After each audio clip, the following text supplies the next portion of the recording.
Yes, I'm speaking. Yes, Adrian Colton speaking. Hello, can you hear me?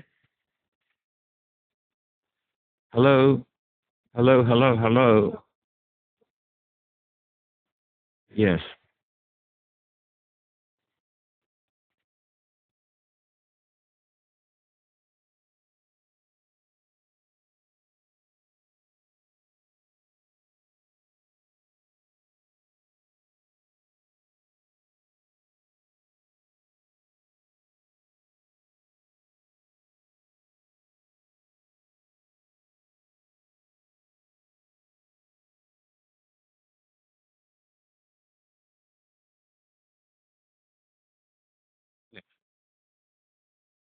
I have a guardian.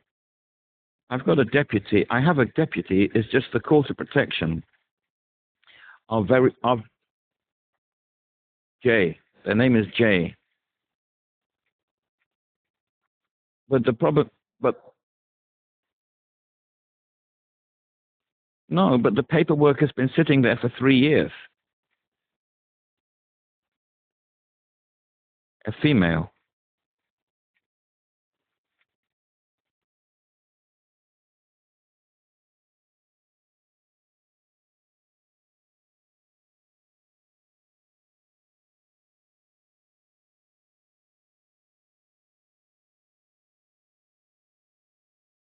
No, I, I was trying to make a program, a training program. And because I can't read and write properly, I have to use ChatGPT. And ChatGPT was constantly refusing to produce results because it said it was an abusive relationship. They said if somebody is caring for me and there is sex is involved, they said that's abuse. And I kept trying to tell it wasn't. So eventually, it told me that I had to contact some kind of a organization. I've forgotten what it was called. And they are the people who told me to get in contact with Lambeth.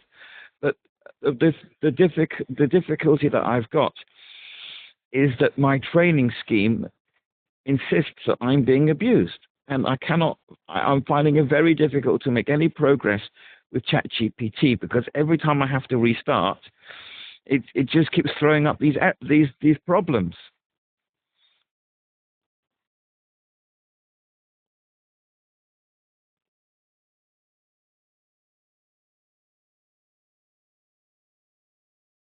It understands what I'm trying to do, but it says that a person who's empowered with guardianship should not be involved in an intimate relationship with the patient. And I'm trying to explain to ChatGPT, which is creating the training program, that this is a therapeutic relationship, which it says it's not allowed.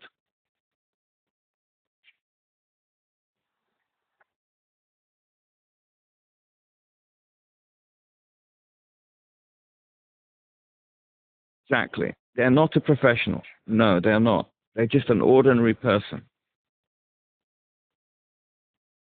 They have good administrative skills.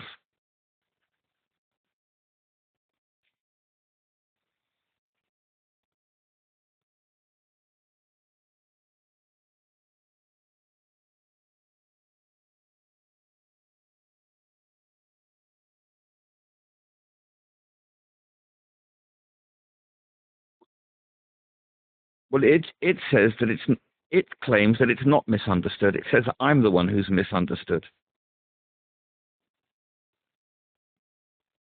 And, and I have no other way to create a training program except to use ChatGPT. No, because I can't write.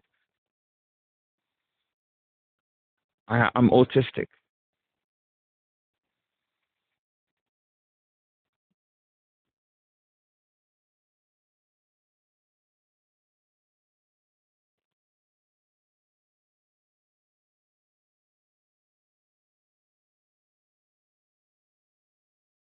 How is what? Please repeat.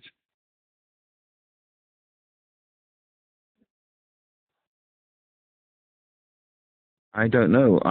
If that's been thrown up by the ChatGPT, then that's something that has to be addressed by um, I don't know who, but somebody who's more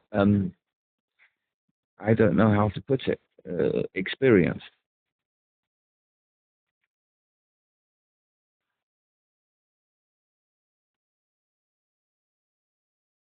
Did I put it? Did, did I put it? Did I put it in writing?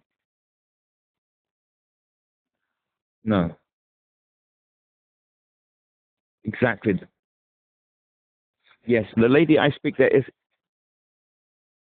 there is called, I've forgotten her name, Mia. Right. So yeah, I spoke to her 5 times and quite at quite some length and explained things as clearly as I possibly could. So if she put that down, then it's her concern. It's something that I might not be aware of, but that was of concern to her.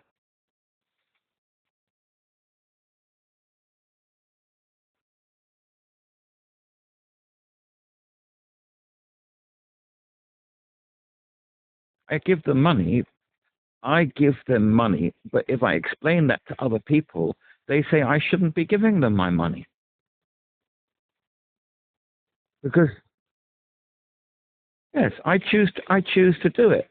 But if I lack mental capacity in financial mental capacity, then it could be considered financial abuse. But but I don't. But I have nobody else to be my guardian. So I have to look after my guardian the best I possibly can. And if that involves me giving them money, then I have to give them money because otherwise I have nobody. You have to understand we are dealing with my mental capacity here, and I cannot afford to lose it. At all costs, I have to keep it.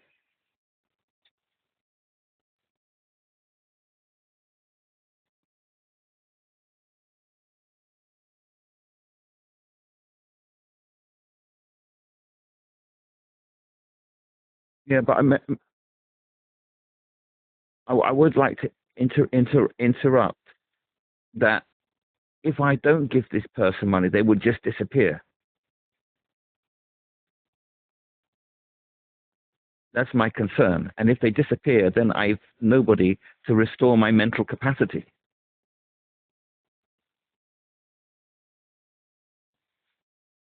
So this person is invaluable to me, even if the relationship is not perfect,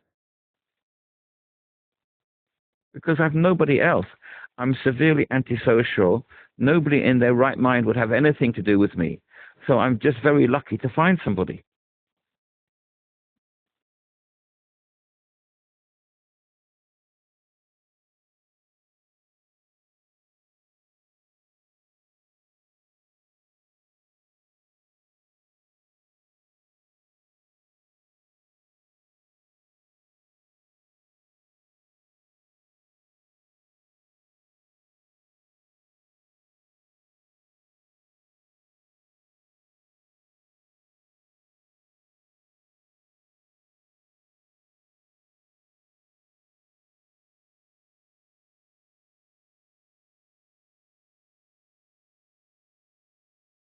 Yes, I chose them. I put my papers in the Court of Protection. The Court of Protection lacks disabled access because they don't know how to handle.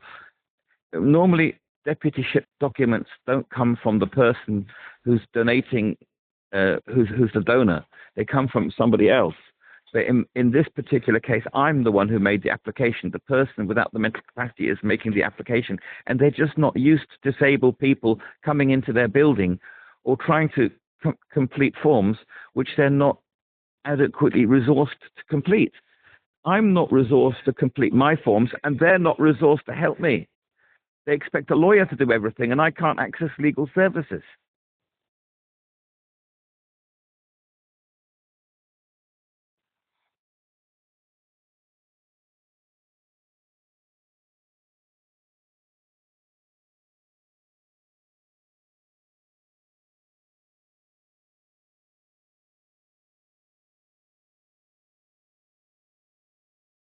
I don't have the capa- I don't have the capacity to work with those types of people.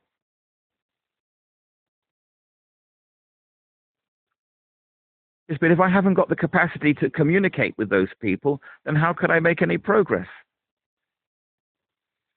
I have to do it. Well, you're not the person who submitted my quarter protection papers, and they're already 35 years overdue.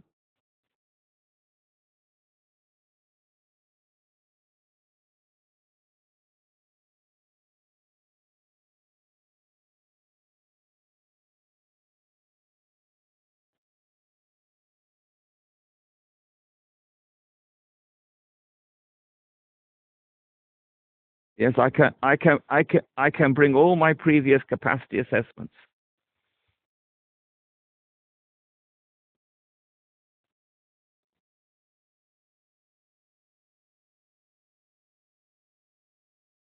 But I did. I spoke to the GP last week. They said they referred me in 2022. They referred me in 2018. But the Bowley Close people never get in contact with me. And they don't pick up the phone. They don't reply to my emails. I don't know what to do.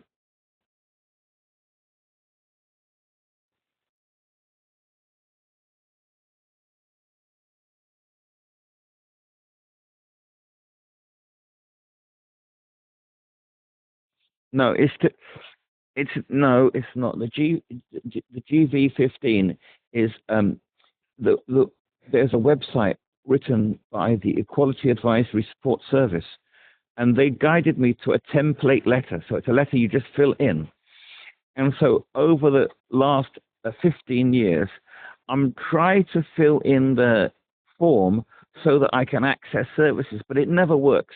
No matter how closely I try to tie that form to the way in which I'm disabled, it, I think people, they don't understand my limitations, and it's very rare that that form is ever responded to, and I never get an adjustment. People will very rarely phone me and guide me step by step through things, which is the kind of the adjustments that I need. So mostly, in most cases, the form doesn't help. It's just more bureaucratic paperwork that achieves nothing. But all I can do is to constantly work on the form, which I've been doing for 15 years. So if you read the form, that's how I perceive the adjustments that I need. Rightly, or it might be right, it might be wrong, or it might be a professional that should be filling that in for me. I don't know. But I'm just trying to do the best I can, even though I've got limited ability to read and write.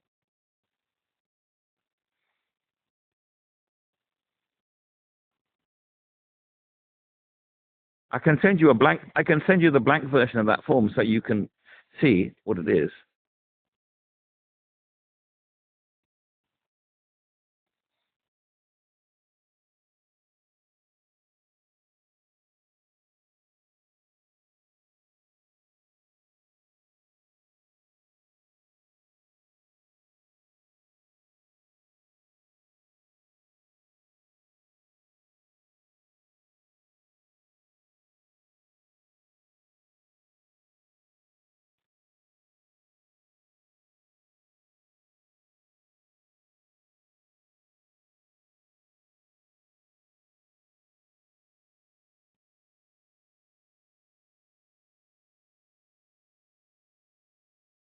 Yes.